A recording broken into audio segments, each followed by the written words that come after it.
système, les clés, c'était l'accès à l'alimentation pour les consommateurs et l'accès à un revenu raisonnable, disait le texte, pour les producteurs. C'était ça la clé. Tout ce qu'il y avait au milieu de ça était soumis à ça. D'abord, penser que tout le monde puisse accéder à l'alimentation et que les paysans vivent de leur travail.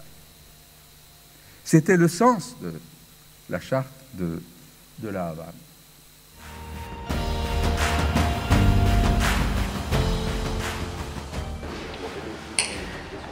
À chaque fois qu'en fait, il y a des loups qui sont attribués, il y a les possibilités de les prélever, soit en battu. Là, généralement, c'est les chasseurs locaux qui payent une taxe de quelques dizaines d'euros pour participer à la battue et pour prélever le loup. Et puis, également, il y a des loups en fait, qui sont prélevés à l'affût ou quelquefois à l'approche.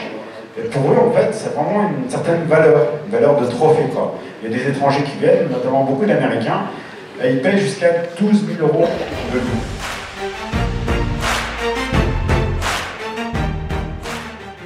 Et si on divise, en étant généreux, par 400 loups sur le territoire, chaque loup coûte à nos concitoyens français 300 000 euros par an.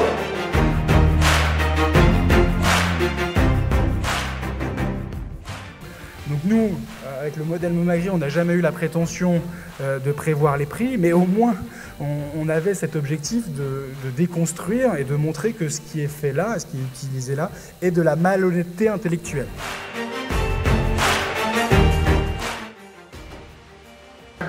L'exercice de notre activité doit se faire avec une rentabilité qui nous permette une carrière complète, générant une rémunération à hauteur de nos responsabilités, de nos efforts, ainsi qu'une retraite digne.